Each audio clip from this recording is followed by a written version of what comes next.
السلام علیکم ورحمۃ اللہ وبرکاتہ۔ ناظرین محترم، میں ہوں آپ کا میزبان محمد انس اور آپ دیکھ رہے ہیں الرحمان اکیڈمی کے پلیٹ فارم پر ہفتہ واری نشست آپ کے مسائل اور ان کا حل۔ آج کے ہمارے خصوصی مہمان حضرت مولانا مفتی طاہر صاحب دامت برکاتہم، فاضل و متخصص جامعہ معہد الخلیل اسلامی۔ السلام علیکم ورحمۃ اللہ وبرکاتہ۔ وعلیکم السلام ورحمۃ اللہ وبرکاتہ۔ آج کے سوالات میں محمد احسان صاحب نے ایک سوال پوچھا ہے کہ مقتدیوں میں سے کچھ مقتدی مکمل لباس کے ساتھ موجود ہیں، لیکن اقامت کے لیے بڑی عمر والے صاحب کو کہہ دیا، لیکن وہ صرف بنیان پہنے ہوئے، یعنی اوپر کے جسم پر صرف بنیان پہنے ہوئے، تو ان کا اقامت دینا جائز ہے؟ بسم اللہ الرحمن الرحیم۔ اس صورت میں اقامت جو ہے ان کی، اگر انہوں نے اقامت کہہ دی تو اقامت کی سنت ادا تو ہو جائے گی، البتہ بہتر یہ ہے کہ جس شخص نے پورا لباس پہنا ہوا ہے اسی کو اقامت کے لیے کہا جائے۔ نماز پہ کوئی فرق نہیں پڑے گا؟ نماز پر کچھ فرق نہیں پڑے گا، البتہ جو شخص بنیان پہن کر صرف نماز پڑھتا ہے یا ایسا لباس پہن کر پڑھتا ہے جس میں وہ عام مجلس میں نہیں جا سکتا، تو ایسے لباس میں نماز بھی مکروہ ہوتی ہے۔ ٹھیک ہے، تو اس صورت میں اس شخص کی نماز جو ہے وہ مکروہ ہوگی۔ ٹھیک ہے۔ عمومی طور پہ اس میں ایک مسئلے کی میں اضافہ کروں کہ عمومی طور پہ بعض مرتبہ ایسا ہوتا ہے کہ گھروں میں مثال کے طور پہ ضعیف باپ ہیں اور ان کا ایک بیٹا ہے، وہ باپ بیٹے ساتھ رہتے ہیں، اب فجر کی نماز کے وقت یا کسی بھی نماز کے وقت وہ باپ مسجد نہیں جا سکتے، تو باپ کو اٹھا کر وضو کرا کر نماز کے لیے لے آتے ہیں، اپنے ہی کمرے میں نماز پڑھتے ہیں جماعت کے ساتھ، 2 فرد ہیں، تو کیا اس صورت میں بھی باپ کے لیے لازم ہے، والد کے لیے لازم ہے کہ وہ بنیان کے ساتھ قمیص پہنے ہی نماز پڑھیں، یا جب 2 ہی، ایک امام ہے ایک مقتدی ہے، عمومی طور پہ وہ گھر میں اسی طرح رہتے ہیں، ضعیف ہیں، تو کیا اس صورت میں کچھ گنجائش ہے کہ بنیان کے ساتھ نماز ادا کر لیں؟ نہیں، بنیان کے ساتھ نماز ادا کرنا تو جائز ہے، ٹھیک ہے، لیکن اس میں نماز مکروہ ہوگی، اور یہ گھر ہو یا مسجد ہو دونوں کا حکم ایک ہی ہے۔ ٹھیک ہے، بہت شکریہ۔ سب اگلا سوال، جماعت کے ساتھ عشاء کی فرض اور سنتیں، جماعت کے ساتھ عشاء کے فرض پڑھیں اور سنتیں اور وتر بھی پڑھ لی۔ ایک مسجد میں ایک صاحب نے عشاء کی نماز پڑھی، اس کے بعد سنتیں اور وتر پڑھ لی، اسی مسجد میں وہ اگلے دن گئے تو مسجد میں اعلان ہوا کہ پچھلے دن کی عشاء کی نماز صحیح نہیں ہوئی، اسے دوہرا لیں، تو کیا اب صرف فرض دہرائیں گے یا گزشتہ دن کی سنت اور وتر بھی دہرائیں گے؟ اگر نماز جو ہے وہ امام صاحب کی کسی غلطی کی وجہ سے فاسد ہوئی ہے اور اس کے بعد جو ہے یہ اعلان لگایا جا رہا ہے، تو ایسی صورت میں دوسرے دن جو ہے عشاء کی جو فرض ہیں بس انہیں ہی دہرائیں گے، باقی وتر جو ہے جو مقتدی نے خود پڑھے ہیں جی، وہ ادا ہو جائیں گے۔ البتہ اگر کوئی ایسی وجہ ہو جس کی وجہ سے وضو ہی نہ ہوا ہو، مثلا مسجد کا پانی ناپاک ہو گیا تھا، اس وجہ سے یہ اعلان لگایا گیا ہے، تو پھر یہ دیکھا جائے گا کہ اگر اس شخص نے جو ہے وہ مسجد کے اندر وضو کیا ہے تو اس صورت میں وہ عشاء کی نماز اور وتر دونوں مکمل دہرائے۔ اس صورت میں پھر ایک صورت یہ بھی بنتی ہے کہ مثال کے طور پہ ایک شخص آیا، اس نے اس مسجد کے اندر پہلے دن نماز پڑھی، وضو بھی وہیں کیا، امام کے ساتھ فرض پڑھے اور چلا گیا، جانے کے بعد گھر پہ اپنے دیگر کام نپٹانے کے بعد پھر الگ پانی سے وضو کیا، اس سے سنت اور وتر پڑھے، اب وہ دوسرے دن آیا، اسے یہ بھی پتہ لگ گیا کہ مسجد کے پانی کی وجہ سے نماز خراب ہوئی ہے، تو اس صورت میں بھی اس کو سنت اور وتر نہیں دہرانے ہوں گے، اس لیے کہ اس نے سنت اور وتر اس پانی سے وضو کر کے نہیں پڑھا بلکہ الگ پاک پانی سے وضو کر کے پڑھے، تو اس صورت میں بھی سنت اور وتر تو نہیں دہرانے ہوں گے۔ جی بالکل ٹھیک ہے۔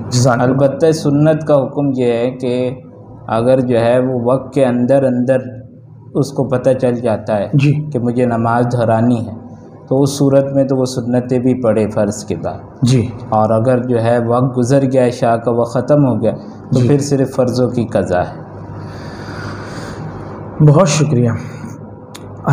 اگلا سوال مجھ سے بہت ہی اہم ہے، حدیث میں آتا ہے اللہ کے نبی صلی اللہ علیہ وسلم نے فرمایا، جس نے دنیا کو ترجیح دی تو یقیناً اس نے آخرت کا نقصان کیا، اور جس نے آخرت کو ترجیح دی تو اس نے دنیا کا نقصان کیا۔ اس حدیث پہ ذرا روشنی ڈالیں کہ کیا دین کی طرف چلنے والے کی دنیا عافیت والی اور اچھی ہو نہیں سکتی، یعنی نقصان ہونا لازم ہے؟ اس حدیث سے یہ پیغام مل رہا ہے یا کیا فرمایا؟ دراصل اس حدیث کے اندر یہ پیغام دیا گیا ہے کہ انسان کی اصل زندگی اور زندگی گزارنے کا اصل مقصد یہ آخرت کی تیاری ہونی چاہیے۔ بالکل۔ اب کوئی آدمی جو ہے وہ آخرت کو بالکل ہی پس پوش ڈال کے دنیا میں لگ جائے گا تو ظاہر سی بات ہے اس کی جو آخرت ہے وہ خراب ہوگی، اس میں تو کوئی شک والی بات۔ بالکل ٹھیک۔ لیکن جو دوسری بات ہے کہ اگر کوئی شخص آخرت کی تیاری میں لگ گیا تو اس کی دنیا جو ہے وہ خراب ہو جائے گی، یہ اس کا مطلب نہیں۔ اس کا مطلب یہ ہے کہ جب آدمی جو ہے آخرت کی تیاری میں اس طرح لگے گا، یعنی پوری طرح آخرت کی تیاری کی طرف متوجہ ہوگا، تو بعض اوقات اسے دنیاوی کاموں میں قربانی بھی دینی پڑے گی۔ قربانی دے کر دنیاوی کام مؤخر کر کے دین کے کام کو ترجیح دینی پڑے گی۔ تو ایسی صورت میں بظاہر جو ہے دنیا کی کام کو چھوڑنے کی وجہ سے یا آخرت کے کام کو اس سے زیادہ ترجیح دینے کی وجہ سے بعض کام اس کے چھوٹ رہے ہیں۔ تو اس اعتبار سے ظاہری طور پر ظاہری نقصان ہو رہا ہے اس کا، لیکن حقیقت میں یہ نقصان نہیں ہے، کیونکہ اس کے مقابلے میں وہ اس سے زیادہ بڑا فائدہ حاصل کر رہا ہے جو آخرت کا فائدہ ہے۔ بالکل اس کی مثال ایسے بنتی ہے مثلا جیسے آپ نے فرمایا کہ اگر کوئی شخص شراب سے رک رہا ہے تو اگر ظاہراً دیکھا جائے ظاہر کی نگاہ سے تو کتنی میٹھی اور کتنی پرمسرت اور مطلب انسان کو سکون دینے والی چیز ظاہراً ہے شراب، اس سے اگر وہ بچ رہا ہے تو ایک ظاہری سکون سے بھاگ رہا ہے، ظاہری سکون سے اس کی محروم ہو رہا ہے، لیکن حقیقت میں ایسا نہیں، بلکہ حقیقت میں وہ کہیں زیادہ اس پہ اجر و ثواب کما رہا ہے۔ اسی طرح ہم کسی گناہ سے بچ رہے ہیں، کسی اللہ کی نافرمانی والے عمل سے بچ رہے ہیں، ظاہراً ہمارا نقصان ہو رہا ہے۔ جو آدمی سود کھا رہا ہے اور جو آدمی حلال کما رہا ہے، حلال کمانے والے کے پاس کم آ رہا ہے اور سود کھانے والے کے پاس بہت پیسہ آ رہا ہے، لیکن ظاہر میں کیا نظر آ رہا ہے کہ یہ مالدار ہے اور یہ غریب ہے، یہ دین پہ چل رہا ہے، لیکن حقیقت یہ ہے کہ اللہ نے فرمایا کہ میں سود کو گھٹاؤں گا اور صدقے کو بڑھاؤں گا۔ تو بالکل یہ ظاہری نقصان ہے، اس لیے اللہ کے نبی صلی اللہ علیہ وسلم نے فرمایا کہ ظاہراً جس نے دین کو ترجیح دی اس کی دنیا جو ہے وہ خراب ہوگی۔ تو اس کا مطلب یہ ہے کہ صرف دیکھنے میں نظر آئے گا کہ دنیا جو ہے وہ دراصل نقصان میں جا رہی ہے۔ یہی مناسب بات ہے، آپ کی رائے؟ اس کو ہم یوں تو کہہ سکتے، جیسے آپ نے شراب کی مثال دی، شراب کے بارے میں آپ یوں تو کہہ سکتے کہ اس میں جو ہے وہ کچھ نہ کچھ فائدے بھی ہیں۔ بالکل کچھ نہ کچھ فائدے بھی ہیں، لیکن چھوڑنے کے اندر جو ہے وہ زیادہ بڑا فائدہ ہے، اخروی فائدہ ہے، اور دنیاوی اعتبار سے بھی بہت سی نامناسب چیزوں سے آدمی بچ جاتا ہے۔ بالکل کیونکہ دنیاوی اعتبار سے بھی شراب کو چھوڑنے میں فوائد جو ہیں وہ زیادہ ہیں، لیکن اگر جو ہے کوئی شخص پیے گا تو گویا اس نے چھوٹے فائدے کو حاصل کرنے کے لیے بڑے فائدے کو ضائع کر دی۔ تو بالکل یہ بھی اسی طرح ہے کہ دنیا کے چھوٹے فوائد حاصل کرنے کے لیے بعض اوقات آدمی جو ہے وہ آخرت کے فوائد حاصل کر رہا ہوتا ہے۔ اس میں بعض اوقات ایسا بھی ہوتا ہے کہ وہ جائز دنیا کا فائدہ حاصل کر رہا ہوتا ہے، لیکن وہ آخرت کے فائدے کو قربان کر کے حاصل کر رہا ہوتا ہے، اس لیے آپ نے یہ بات ارشاد۔ ٹھیک ہے، سوال یہ کیا صدقے میں ضروری ہے کہ بکرا ہی دیا جائے؟ شریعت نے یہ لازم نہیں کیا کہ آدمی نفلی صدقے کے اندر بکرا ہی دے، ٹھیک، بلکہ اس کو اختیار ہے کہ جو بھی چیز ضرورت کے مطابق، فقیر کی ضرورت ہے اس کے مطابق اس کو کوئی بھی چیز دے دے۔ اور ویسے عام حالات کے اندر نقد رقم دینا یہ زیادہ بہتر، کیونکہ نقد رقم دینے کی صورت میں وہ اپنی ہر ضرورت پوری کر سکتا ہے۔ بعض اوقات ایسا ہوتا ہے کہ اس سے ضرورت کسی اور چیز کی ہوتی ہے اور آدمی اسے کوئی اور چیز دے دیتا ہے، جبکہ وہ اس کے پاس موجود ہوتی ہے یا فی الحال اس کی ضرورت نہیں ہوتی۔ تو اس لیے عام حالات میں بہتر یہی ہے کہ آدمی جو ہے وہ نقد رقم جو ہے وہ صدقہ دے دے۔ باقی اگر کوئی شخص جو ہے وہ بکرا ذبح کر کے اس کا گوشت صدقہ کر دیتا ہے تو یہ بھی جائز اور درست ہے، لیکن صرف بکرا ہی ذبح کرنا یا یہ سمجھ جائیں کہ بکرا ہی ذبح کر کے اس کا گوشت تقسیم کرنا ضروری ہے، تو یہ بات درست ہے۔ ٹھیک ہے سر، اگلا سوال بھی اسی سے تھوڑا ملتا جلتا ہے. فرمایا کہ صدقہ اپنی اولاد اور زوجہ اور والدین پر خرچ کر سکتے ہیں، نفلی صدقہ؟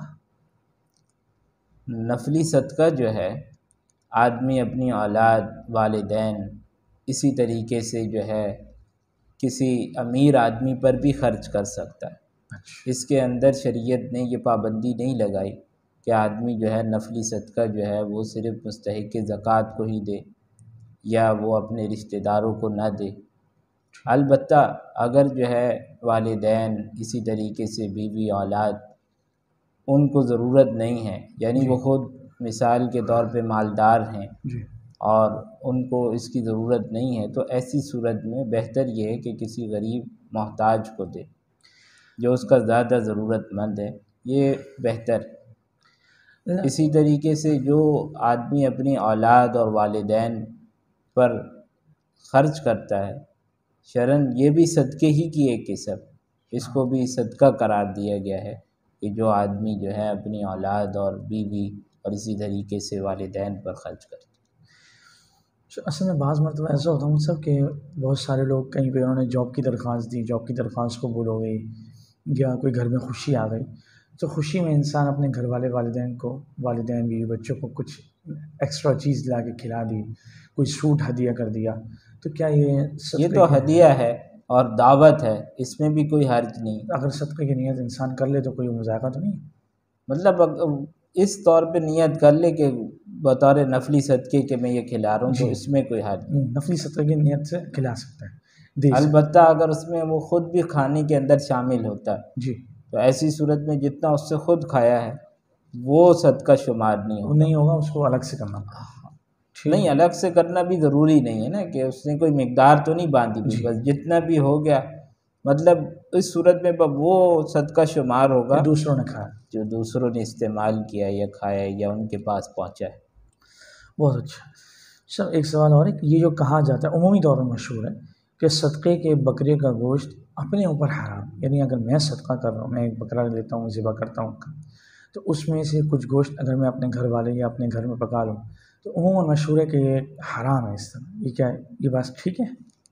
نفلی طور پہ ایک آدمی نے جو ہے وہ بکرا ذبح کیا ہے جی، تو اس میں کوئی ایسی قباحت کی بات نہیں ہے، وہ اس میں سے خود بھی استعمال کر سکتا ہے اور اپنے گھر والوں کے لیے بھی استعمال کر سکتا ہے، پکا سکتا ہے. ٹھیک، یہ حرام ہے ایسا کہنا درست نہیں. اچھا. البتہ اگر جو ہے وہ واجبی صدقہ ہے، جی، تو روزے ایسی کا صورت فدیہ جو ادا کر رہے ہیں یا کوئی منت مانی تھی، قسم کھا لی، اس کا وہ قسم توڑنے کے بعد کفارہ ادا کر رہے ہیں، تو اس میں جو صدقہ اور وہ جو ادا ہوگا وہ ہم خود استعمال نہیں کر سکتے.